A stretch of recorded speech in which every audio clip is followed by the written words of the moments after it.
Hey guys, চলে আসলাম আরো একটি শর্টস ভিডিও নিয়ে। এইটা একেবারে একটা র্যান্ডম শর্টস হইতে যাইতাছে, কেননা ওই দিন আমি ভাবছিলাম না যে এই শর্টসটা বানাবো। এমনিই গেছিলাম বাইরে, এমনি এনজয় করার জন্য, বাট আম্মু বললো যে একটা বানিয়েই ফেলো। মাঝে মধ্যে এরকম আমি টুকটাক যাই বাইরে, বাট ভিডিও করা হয় না।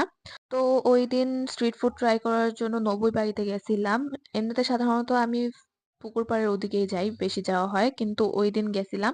ওখানে অনেক স্টল বসে, ফুচকা, ছোট ফুচকা, তারপর চা, মোমো, আরো অনেক কিছু, পিৎজারও বসে। তো ফার্স্টে আমার যেহেতু মোমো অনেক বেশি পছন্দ, সো আমি মোমোসই অর্ডার দিছিলাম।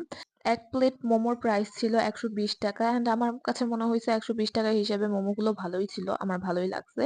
অ্যান্ড নেক্সট আম্মু ওখানে ফুচকাও খাইছিল, ছোট ফুচকা, বাট আমি খাইছিলাম না, আম্মু খাইছিল জাস্ট, যেহেতু আম্মুর মোমো একটু পছন্দ না। অ্যান্ড এখানে তারপর চা নেয়, এটার প্রাইস হয়তো 40 টাকা বা 30 টাকা ছিল মেবি। এটাও আম্মু বললো ভালোই লাগছে। আমার চা পছন্দ না, আমার কফি অনেক বেশি ভালো লাগে। তারপর এখানে একটা কেকের স্টল ছিল, অ্যান্ড গড আম্মু, এইটা হলো আমরা নিছিলাম রসমালাই কেক। এটা এত মজা ছিল, বেশি মিষ্টিও ছিল না, অ্যান্ড আমার কাছে অনেক বেশি ভালো লাগছে। আমি অর্ধেকটুকু খেয়ে ফেলছিলাম। তো এখানে একটা পিস 100 টাকা করেছিল। সো আমার কাছে তো ভালোই লাগছিল প্রাইস অনুযায়ী খাবারটা। মেইনলি আমরা ওইদিন বের হইছিলাম কিছু গ্রোসারিজ কেনার জন্য, তারপর স্বপ্ন থেকে গ্রোসারিজ কিনে বাসায় চলে যাই। So that's it for today's video. ভিডিওটা ভালো লাগলে লাইক এন্ড সাবস্ক্রাইব। বাই।